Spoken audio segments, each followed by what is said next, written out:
If your shoes are starting to look like this, stop. Whatever you do, don't grab one of these cheap polishes. You'll destroy your shoes faster than you realize. Instead, I'm going to show you the quick and easy process it actually takes to properly clean and condition your leather dress shoes the right way. And yes, I am going to rant all the way through because I see way too many people completely ruining their leather with the wrong products, and that needs to stop. I'm Evan, and it's my goal to share the skills and tools needed to love your leather. Stay until the end because I'll also be sharing how to completely restore your hardware on your footwear as well. So let's get to it. Step 1, literally all you need is a leather safe cleaner. Dish soap, it's the wrong pH. It dries leather out and causes cracking. Saddle soap, same problem. It's harsh, too alkaline, and most people slop on way too much. Yeah, I know I'm gonna get comments for that one. I use Leather Honey. Why? It's pH balanced and it's EPA Safer Choice certified, meaning that it meets strict government criteria for being non-toxic and safer for you, your family, and your leather. Don't soak your leather, just apply a small amount and then scrub with a gentle brush to get into all those nooks and crannies. Then wipe it off immediately so that the leather doesn't absorb too much moisture. Clean, done, safe. Which brings us to that your shoes stink. Why? Because you clean and polish the outside but never touch the inside, and that's on you. Here's the fix. Treat the inside the same way you treat the outside. A little leather safe cleaner, quick scrub-a-dub-dub, and then wipe it dry. Don't overdo it, just enough to get the gunk and bacteria out.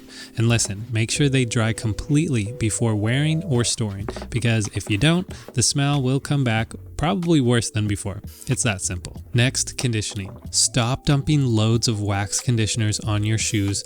I use Leather Honey Leather Conditioner. Why? Because it doesn't use any waxes that can clog your pores and keep your leather from breathing properly. It's oil-based, so it conditions deeply into your leather instead of wax, which just stays on the surface. What that means is that your leather doesn't have to be conditioned all the time. You can easily go as much as 6 months before having to recondition again. It's literally Amazon's #1 best-selling leather conditioner with more than 65,000 5-star reviews for a reason. Give it a try, you won't be disappointed, and if you are, get your money back and go buy something else. But you won't have to.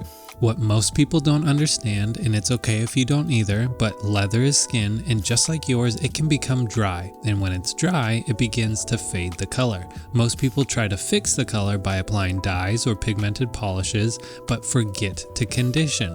9 times out of 10, all you need to do is condition your leather in order to actually bring the color back, not re-dye it, and definitely not slather it with wax polish. Rather, keep your leather looking its best with a simple clean and condition, and you're good to go. If your leather does need recoloring, I will leave my top suggestions below that are quick, effective, and easy to apply while maintaining your leather's best integrity. If you guys want to shine, use a little neutral polish and buff it with a horsehair brush. That's it. And here's the key. If you do use polish, always clean off the old layer before adding more. Otherwise, you're just stacking junk on junk, and that's why your shoes look dull and caked. Alright, the leather on these loafers is looking phenomenal now, but the hardware is still a little dead. It's tarnished, dull, and just sad. So I'll be fixing it with Brasso. It's dirt cheap, and if you've never used it before, it's like under $5 for a bottle that you will never even get through in your lifetime.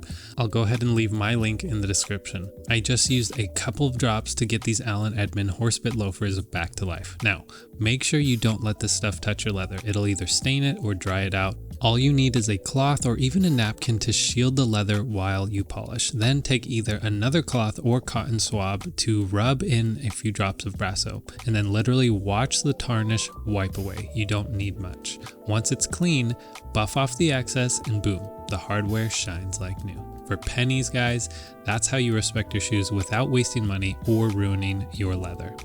Now, here's something most people don't think about. Your shoes are cracking and creasing, not only because you're not conditioning, but because you're not using shoe trees. Stop throwing away your shoes just because they lose their shape. Shoe trees, or at least stuffing them with recycled paper, will actually keep your shoes firm and extend their life by years. And here's the secret weapon. Always brush your leather footwear after each wear. Just a quick pass with the horsehair brush removes the dust, dirt, and debris that crack your leather, dry it out, and make it look old. So the ball is in your court now, and if you want shoes that look amazing, get complimented, last long, and feel comfortable, take these steps seriously, apply them, stop slathering all that polish, and enjoy your shoes 10 times more. Remember to love your leather. Subscribe, like, share, blah, blah, blah, and I will see you in the next one. Speaking of the next one, you're cleaning your suede sneakers wrong. So check out my viral video on how to properly clean suede without any water using my not so secret set of hacks. You got this.